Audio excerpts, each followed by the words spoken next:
Sai from Mauritius, who has joined us after some time. We are very happy to have him amongst us. I would now like to ask him to please give us his contribution.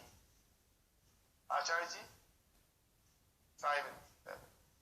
साहेब बंदगी साहेब संसार दावा नलदई हमानान विलोक्य जीवान करुणार्णवोद्राग वचोमृतं यो विमलं ववर्ष तम वारिवाहं कमपि प्रणौमि तम वारिवाहं कमपि प्रणौमि यो ब्रह्माणं विदधाति पूर्वं यो वै वेदांश्च प्रणोति तस्मै तमः देवमात्मबुद्धिप्रकाशं मुमुक्षुर्वै शरणमहं प्रपद्ये मुमुक्षुर्वै शरणमहं प्रपद्ये।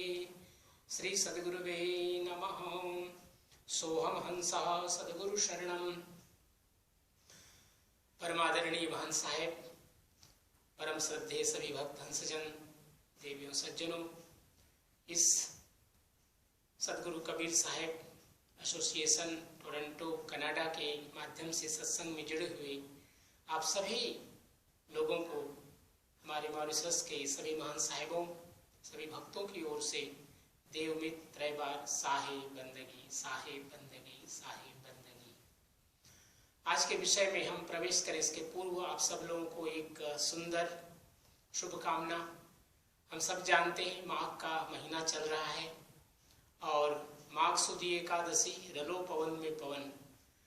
सदगुरु कबीर साहब का जिस प्रकार काशी में प्राकट्य हुआ, उसी प्रकार से काशी से लगभग 180 किलोमीटर दूर मगहर, जो अब कबीर नगर के नाम से जाना जाता है, सदगुरु कबीर साहब का वहाँ अंतर्ध्यान हुआ। और ये महीना हम लोग उनके इस अंतर्ध्यान अंतर्ध्यान महामहोत्सव के रूप में हम सब लोग मनाते हैं।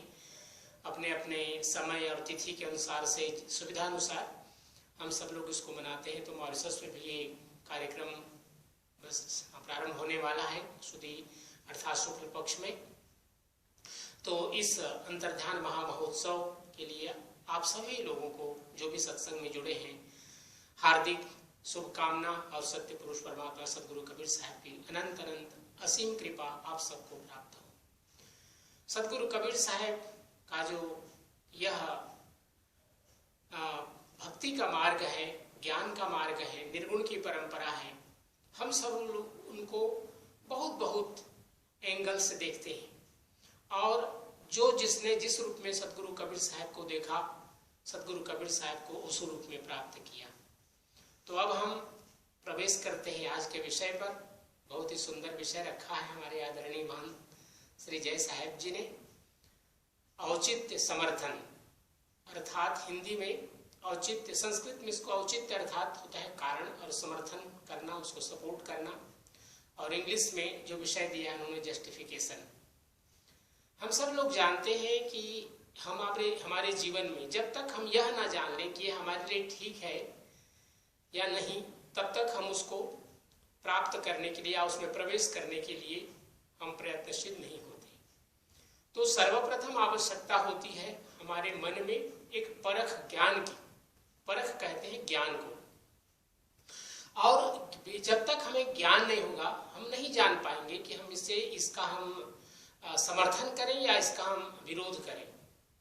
और इसके लिए औचित्य होना चाहिए, कारण होना चाहिए, कोई ना कोई कारण होना चाहिए जिसके कारण हम उसका समर्थन कर सकें और उसको हम अपने जीवन में अपना सकें, या उस मार्ग में हम अपने आप को प्रवृत्त करें, उस मार्ग में अपने आप को ले चलें।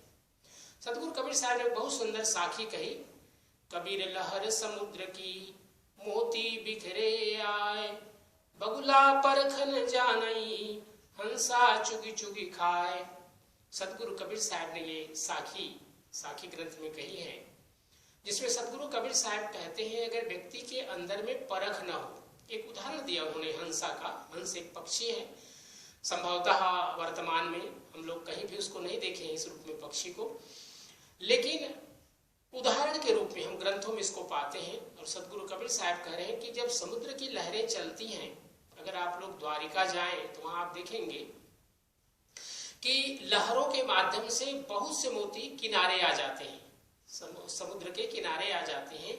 लेकिन दो प्रकार के पक्षी हैं जिनके रंग सफेद होते हैं, एक है बगुला और एक है हंस। बगुला देखता है मोती को लेकिन उसको जान नहीं पाता कि ये हमारे लिए खाद्य है, ये खाने योग्य है या केवल एक ऐसे चमकीली वस्तु है, सफेद श्वेत रंग की। लेकिन हंसा उसको जानता है, हंस जानता है उसको कि ये हमारे लिए खाद्य है और ये बहुत ही पौष्टिक है, और उसको खाता है वो, और उससे वो तृप्त होता है, अर्थात उसकी भूख समाप्त होती है।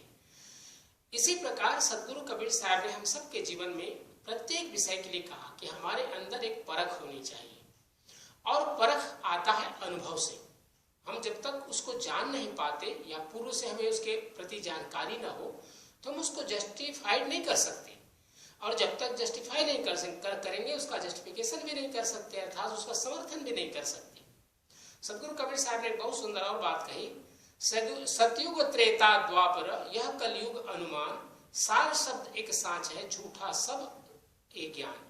अर्थात चारों युग की बात सदगुरु कबीर साहब कह रहे हैं। हम सब लोग चारों युग की कथाओं को भी हम सब लोग जानते हैं कि एकमात्र चारों युगों में वही सत्य विजित हुआ है जिसने अपने को शुभ कार्यों के लिए लगाया, कल्याणकारी मार्ग में लगाया, वही इस संसार में विजित हुआ।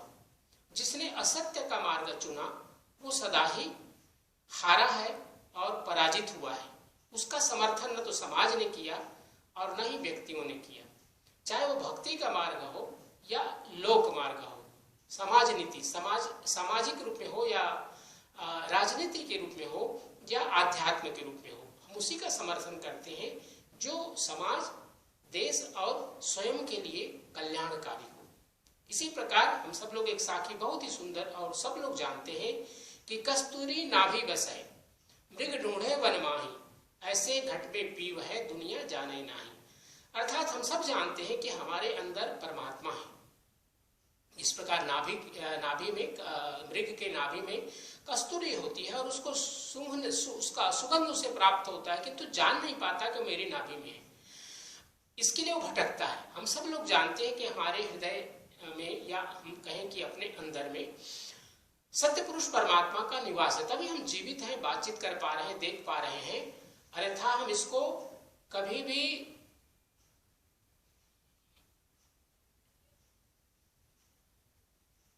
क्षमा करें,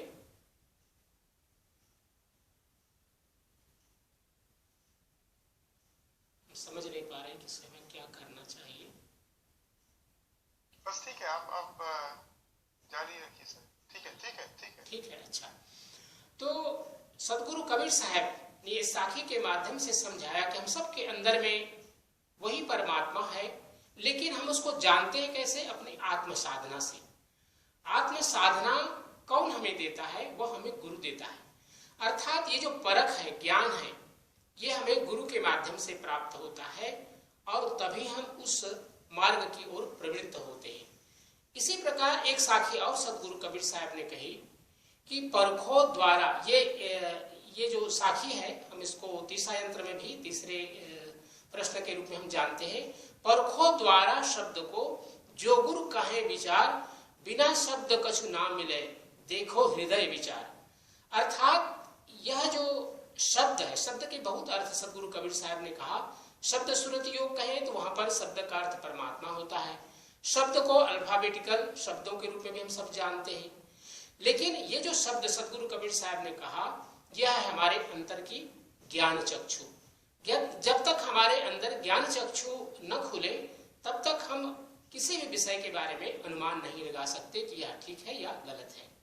सदगुरु कबीर साहब इसलिए कह रहे हैं परखो द्वारा शब्द को सो गुरु कहे विचार। जब गुरु हमें बताते हैं कि ये हमारे लिए उचित है, हम उस ओर प्रवृत्त होते हैं और तब हमें यह ज्ञान होता है, प्राप्त होता है अनुभव के माध्यम से कि हमारा मार्ग बहुत ही अनुकूल है और यह मार्ग हमारे लिए कल्याणकारी है।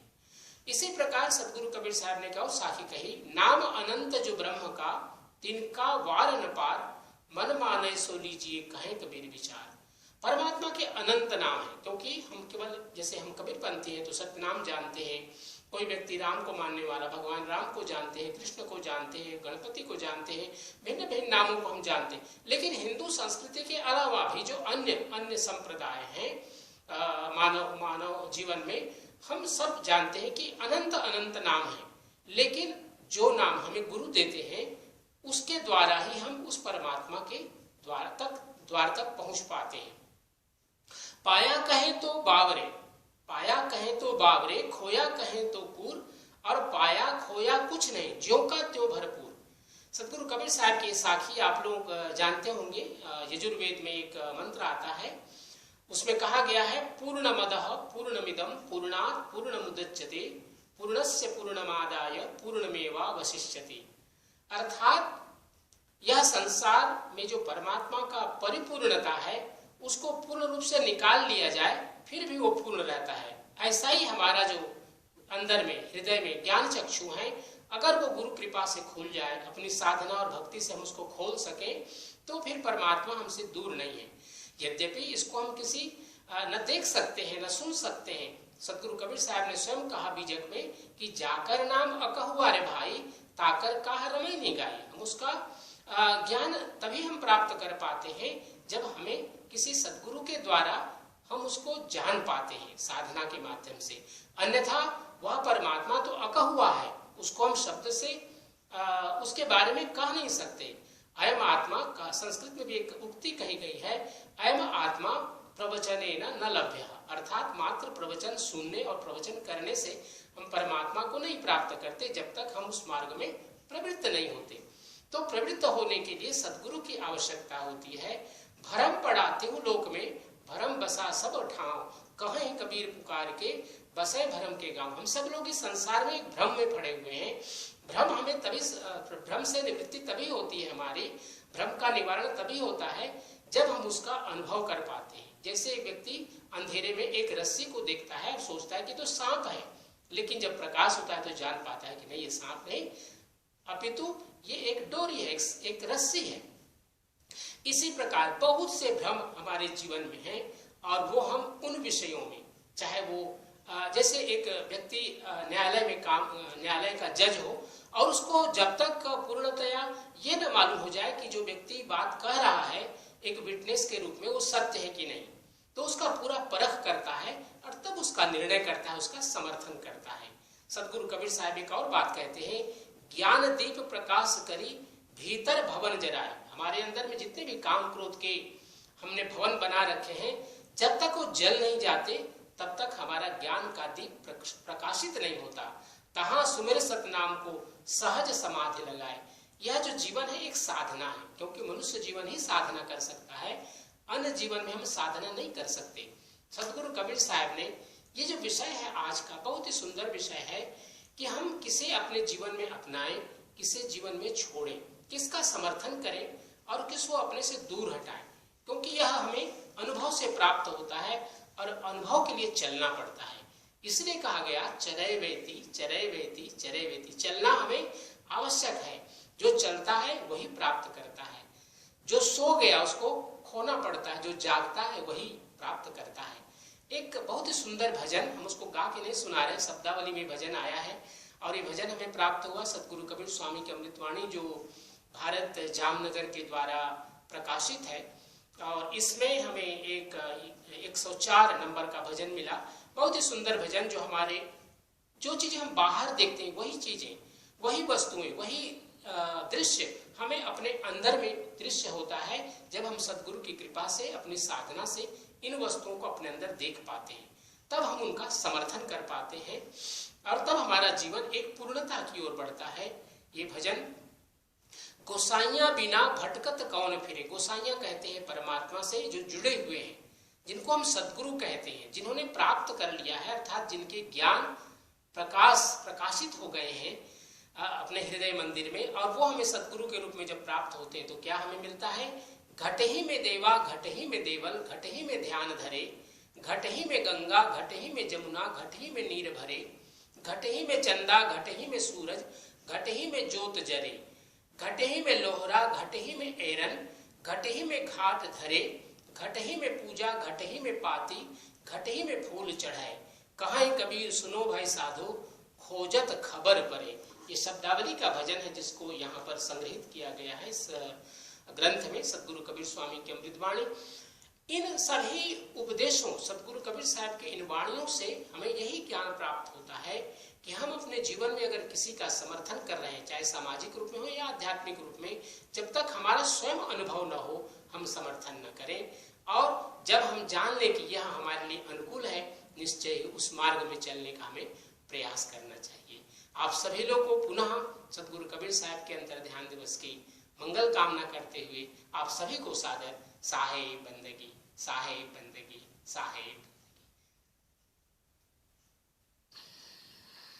साहिब बनी, आपको बहुत बहुत धन्यवाद। आपने हमारे समक्ष इतनी सुंदर व्याख्यान आपने किया।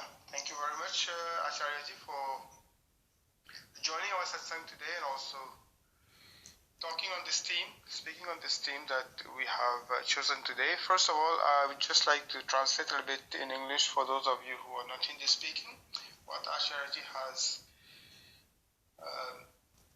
talked about today on this theme. First of all, he wanted to extend his best wishes on the occasion of Magh Ekadashi and Magh Purnima. Magh Ekadashi, which means the 11th day of the month of Magh, which commemorates the disappearance of Sadguru Kabir Sahib, who we all know went to Maghar, which is now known as Kabir Nagar, to disappear. So this is being celebrated in Mauritius, and he has extended his best wishes to all of us on this auspicious occasion. On the theme of Auchitya, which as we know is translated into English as justification, Acharya mentions that until and unless we have not been able to see or understand something, whether it's right for us or not, we will not go for it, we will not adopt it, we will not bring it in our life. So it's important for us to assess anything before we try it or before we adopt it in our life. And for that there must be reasons for us to either adopt it or reject it. Now it's also important for us to know what are the reasons. So we as human beings, we've been given the intellect to be able to discriminate between what is right and wrong. So if we do not take the time to assess what is in front of us and just go for it or reject it, we would not be doing justice to ourselves. So he took the example for here. He has given us quite a few sakhis which to illustrate this theme. First of all, there's a sakhi where Kabir Sahib talks about how the waves of the ocean is bringing out pearls from within the ocean. So the ocean is full of pearls, but it's the waves that are bringing them to the shore. Now, there are two birds. One is the heron bird and the second one is the swan. The heron bird watches those pearls but cannot understand what they are. So that bird does not go for them. But the swan knows that those pearls are good for it, so it goes for them. So it takes them and it fulfills itself. So this is to illustrate why discrimination, why the applying our discriminative abilities is very important for us in anything that we do in life. The question here is about experience. If whatever we are experiencing in life is what is true, it's not just what we hear from others. We have to experience it for ourselves for us to be able to understand or to know whether it's true or not. So the example of the heron bird and the swan bird took it and knows it fulfilled itself. But the heron bird did not even want to touch it. So it wouldn't have the experience ever. So until and unless we are able to do that, discriminate, apply our discriminative abilities to assess what is right and what is wrong, we will not be able to do what is right for us. Another Sakhi where Sant Kabir Sahib talks about, regardless of which yuga, which era somebody is, it's only and only truth that can make somebody succeed in life. Only he who does virtuous deeds is the one who can be successful. Whether it is in the political field, in the spiritual field, in the social field, wherever it is, it's only he who has adopted truth, who has done virtuous deeds, who can be successful, who can fulfill himself in this life. He who thinks about the welfare of others is the one who will always be successful. He also talked about how we all know that there is a power within us which is keeping us alive.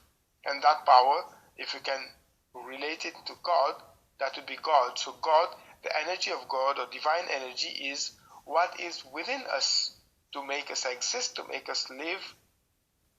But if we mistakenly look or search for God outside of us, look or search for that energy outside of us, we will be searching in the wrong direction.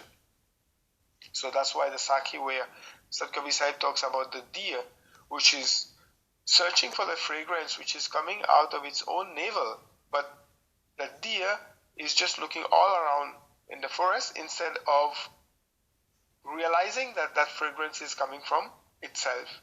In the same way, we human beings, if we are misled by going to search outside externally, then we will never be able to find God. For this reason, especially in the Kabir Panth tradition, we are taught to go to the Guru and obtain from the Guru the Shabad, the Naam, the name, the holy name, which is going to lead us to God. Otherwise, we'll keep searching outside.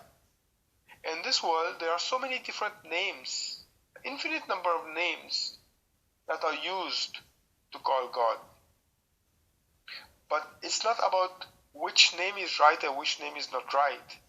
What the Guru instills us with, that name, that Naam that the Guru instills us with, is what is going to lead us to God. God is perfect. Acharyaji used a shloka from the Yajurveda, the Purnamidam shloka, where it is clearly mentioned that out of completeness, even if you remove everything, even then it is still complete. That is the identification of God, if we want to know how perfect God is. For that, for us to realize that, for us to know that, is only by opening our eyes of knowledge, not our physical eyes, because those physical eyes, those senses will not be able to make us see God. But what is the eyes, which we call the spiritual eyes, are what need to be open. And that can be opened only by the help of a Sadguru, only by us going to a Guru and allowing us, and surrendering ourselves to the Guru for him to make our inner eye open. That is the eye of knowledge. We are so much into doubts in this world. There's so many things in this world which may bring confusion to us. As an example, if we enter a dark room and there's a rope there, we may mistakenly take it to be a snake. But the moment we light the lamp, we will see that it's not a snake, it's a rope. So in the same way, there are so many things that we are misled. Until and unless our eyes of knowledge are open, we will not be able to discriminate and find out what is right and what is wrong. So that light that is being referred to here, there's two things. One, as fire, it burns out all those doubts and confusion that have accumulated within us. And The second thing that it does, it lights our path. We are able to see where we should be going. Once again, the importance of anubhav, of experience, is important here. Unless we experience it for ourselves. How that experience comes, it's only when we engage in spiritual practices. Listening to lectures or giving lectures is not going to lead us, it's not going to make us attain God. It's only by anubhav, by experience. Moving from the worldly path to the spiritual path. Moving from switching our search from looking outside to going within ourselves. This is what's going to make us realize or attain God. And at last, he shared a bhajan from the Shabdavali where Sant Kabir Sahib is telling us that whatever we see in the outside is already within us. There's no need for us to go and assess or examine what is outside to know what it is exactly. We have it already within us. It's because it's within us, through experience, we are able to assess and know what it is. And that's how we can attain God. Everything, whether it's the ocean, whether it's the sun, whether it's the stars, the moon, whether it's prayer, whether it's shlokas, whether it is a place of pilgrimage, a holy place, a temple, all those things are already within us. It's just a question of us redirecting our search or redirecting ourselves to embark on that inner path instead of continuing to look and search outside of us. So in the end, he also once again conveyed his best wishes on the occasion of Magh Ekadashi and Magh Purnima as we commemorate the disappearance of Sadhguru Kabir Sahib. So once again, thank you very much, Acharya Ji, for sharing or giving your contribution today in our satsang. I would now like